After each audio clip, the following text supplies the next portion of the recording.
Aparentemente, Corea del Norte está empezando a entender o más o menos calcular qué es lo que realmente le fastidia a Estados Unidos y acaba de hacer una declaración que no le va a caer nada bien a la administración de Joe Biden de cara a lo que va a suceder en este 2024. ¿Cuál es la estrategia de Corea del Norte? Vamos a comentarla.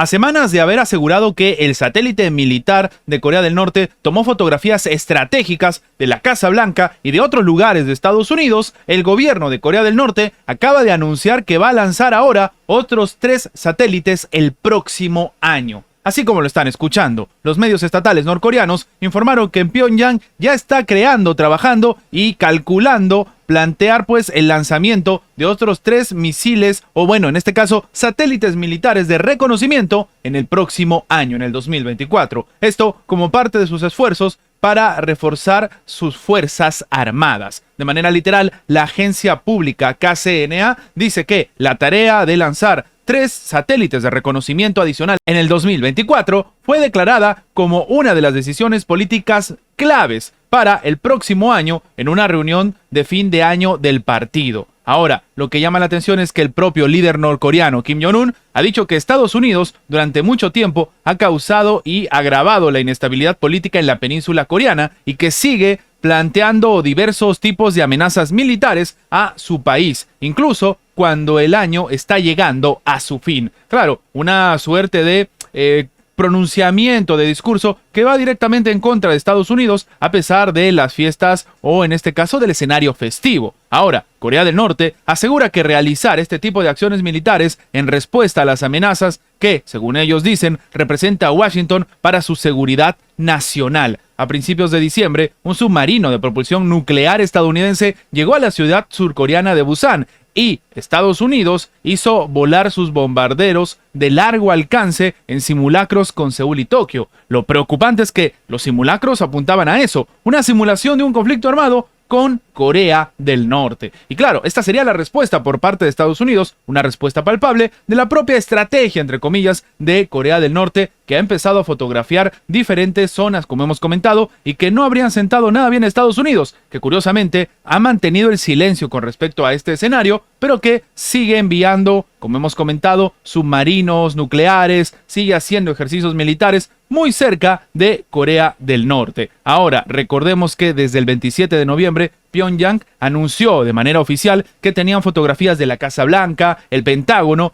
e incluso una importante base naval de Estados Unidos. Kim Jong-un ha dicho que él vio las imágenes tras recibir un informe del Centro de Control General de la Administración Nacional de Tecnología Aeroespacial. El satélite espía también tomó fotografías de la estación naval Norfolk, del astillero Newport News y de un aeródromo de Virginia, según ha reportado en su momento el propio gobierno de Corea del Norte. Ahora, recordemos también que Pyongyang confirmó el lanzamiento del primer satélite de reconocimiento militar en mayo, y todo esto ha llevado a una tensión sin precedentes en la península de Corea. Corea del Sur decidió romper relaciones entre comillas, más bien hay que decirlo mejor, decidió romper los acuerdos que buscaban poner paños fríos a la situación entre las dos Coreas, que intentaba desescalar el escenario. Esto decidió básicamente terminarse, en este caso el tratado, el acuerdo por parte de Corea del Sur, y evidentemente Corea del Norte no se iba a quedar con los brazos cruzados, diciendo que tomar esta decisión lo único que hacía era empeorar el escenario entre ambas Coreas. Y para algunos expertos, el hecho de que Corea del Sur haya tomado esta decisión con respecto a Corea del Norte por el envío de las imágenes que está fotografiando, demostrarían también cierta presión o cierta situación incómoda que se está generando desde Estados Unidos a Corea del Sur por lo que está sucediendo. Para algunos expertos es una estrategia de la Casa Blanca, el hecho de que precisamente Estados Unidos no diga nada al respecto mientras están fotografiando sus bases. El canciller alemán Olaf Scholz ha vuelto a pedir en una conversación telefónica con el propio ministro sin cartera israelí Benny Gantz que, por favor, Israel empiece a mejorar la situación humanitaria en la franja de Gaza. Esto ha informado el propio gobierno de Alemania. Esto es algo bastante complicado, tomando en cuenta este escenario que se vivió en la Segunda Guerra Mundial, en el cual evidentemente Alemania no debería opinar en una situación tan complicada. o al menos esto es lo que dicen desde el propio Israel, confirmando que básicamente no tendrían la moral para decir esto, a pesar de que las generaciones actuales en Alemania no tienen nada que ver con lo que sucedió en el pasado. En este sentido, sin embargo, y con pinzas un poco, la administración alemana sale al frente a decir que el canciller federal, Olaf Scholz, habló por teléfono con el ministro y miembro del gabinete de guerra, Benny Gantz, y el canciller le subrayó pues que está siendo bastante urgente mejorar la situación humanitaria de la población de la Franja de Gaza y hacer todos los esfuerzos posibles para proteger la vida de los civiles. Al menos esto es lo que señala el comunicado. ¿Por qué es relevante que Alemania haga esto? Porque existe cierta situación, sobre todo diplomática, cierta tensión que se está viviendo, no de Alemania con Israel, sino, escuchen bien esto, de Polonia con Alemania. Polonia le está reclamando una cuantiosa suma de dinero por las atrocidades de la Segunda Guerra Mundial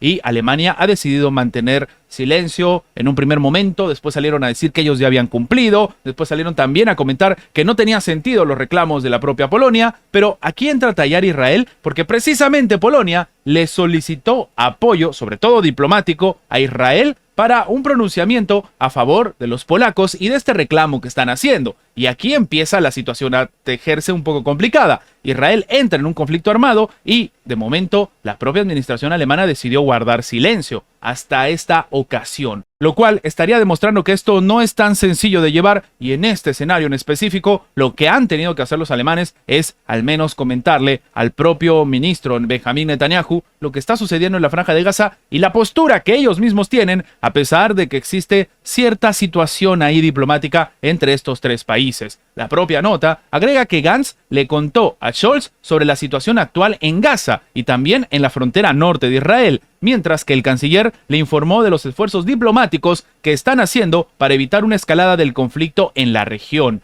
Anteriormente, las autoridades alemanas, no el canciller alemán Olaf Scholz, habían pedido pues que Israel preste más atención a la población de Gaza. No dijeron más, solo con estas palabras, pero estaría demostrándose la preocupación que tiene, en este caso la administración alemana, y cómo lo tienen que manejar con pinzas en un escenario bastante preocupante, donde todavía resuenan los fantasmas del pasado y, lo que más llama la atención, que incluso la propia Alemania se esté envalentonando para decirle a Israel que las cosas que están haciendo no estén bien, también demuestra algo concreto, que Occidente no está para nada feliz por lo que está pasando en esta parte del mundo y de hecho tampoco lo están aprobando, como sí hacen otros países de Occidente. Antes de terminar, los invitamos a que se hagan miembros del canal para que además de tener acceso a la pestaña de comunidad donde publicamos muy a nuestro estilo las diferentes situaciones que suceden en la geopolítica actual con diferentes artículos y, como siempre, sin seguir ninguna agenda como hacen algunos medios tradicionales, también van a tener acceso previo a poder ver los videos antes de su publicación en las horas normales en una forma de agradecerles a todos los que hacen posible el mantenimiento de este proyecto. De nuevo, por solamente $1.99 tienen estas ventajas en forma de agradecimiento por apoyar a mantener este proyecto. Sin más que agregar, nos vemos en la próxima.